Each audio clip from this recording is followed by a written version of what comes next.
Oi, amados, tudo bem? Eu vim falar com você sobre uma vida que faz a diferença. Uma vida posicionada em Deus. E para isso eu vou te contar uma história.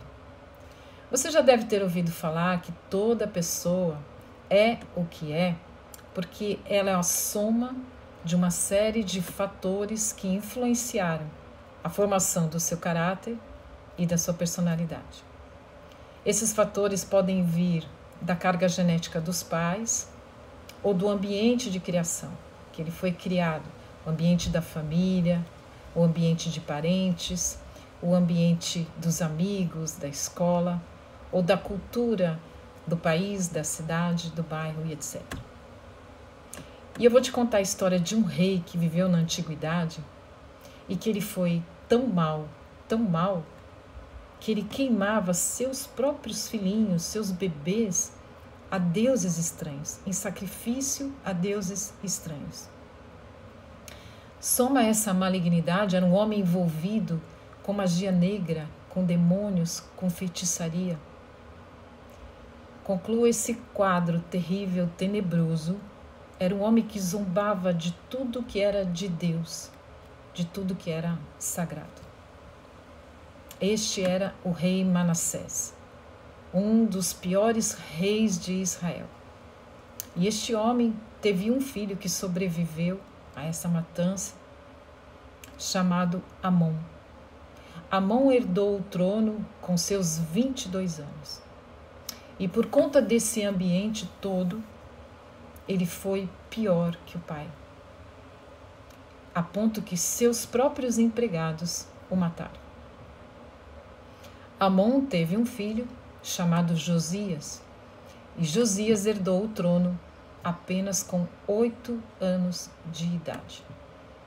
E eu quero ler o texto que está em 2 Crônicas 34, de 1 a 7, mas eu quero ler para você os versículos 2 e 3, que diz assim: Fez o que era certo aos olhos do Senhor, e seguiu o exemplo do seu antepassado, Davi, não se desviando nem para a esquerda, nem para a direita.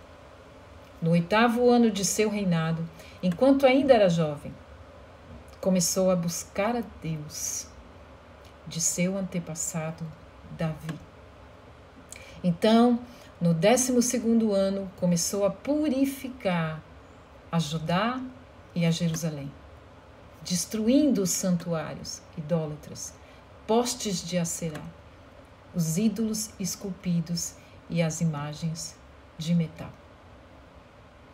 Esse foi Josias, tão jovem, mas que ficou inconformado com toda aquela situação que ele viu que passava seu povo, sua cidade, sua família. Embora ele tenha vivido este ambiente familiar tenebroso, ele escolheu um outro caminho.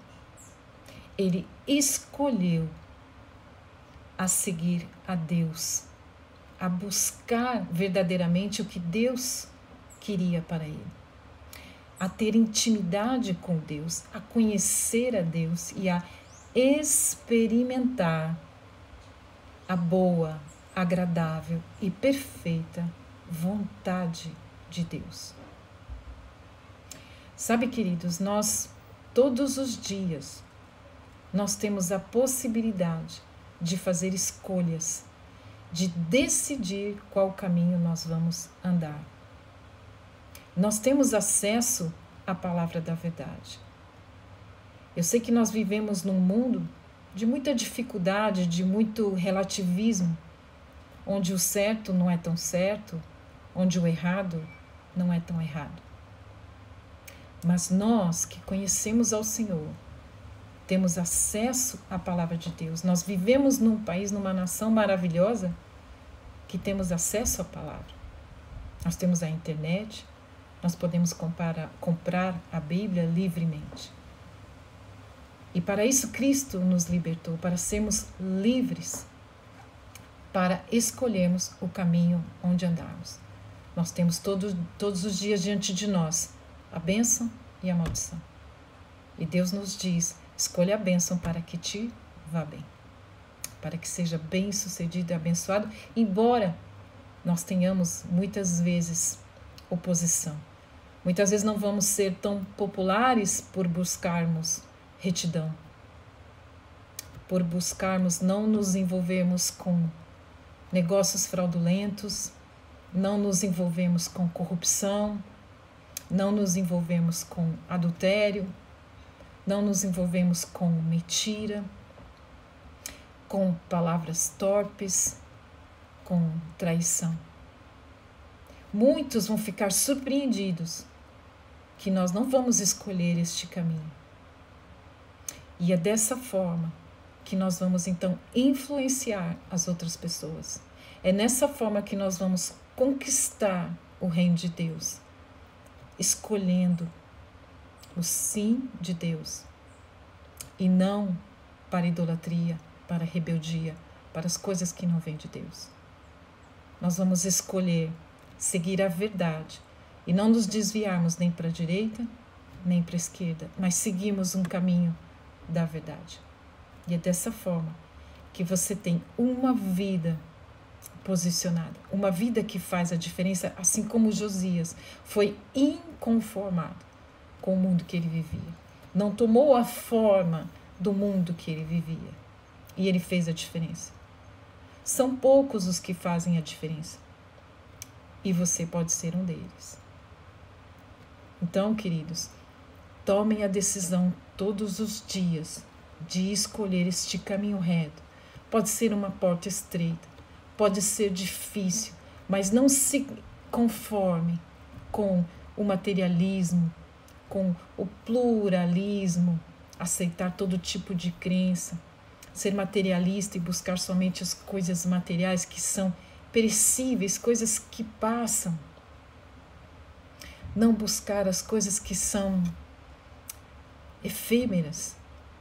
Busque as coisas que são eternas. Viva uma vida de bênção para você, para a sua família, para a sua posteridade, para a cidade, o ambiente em que você vive, porque você assim vai fazer a diferença e terá uma vida de paz, uma vida com sentido e uma vida com significado. Conquistar o reino de Deus. Avante, meu amigo, minha amiga, meu irmão, minha irmã. Deus abençoe seu dia e sua semana.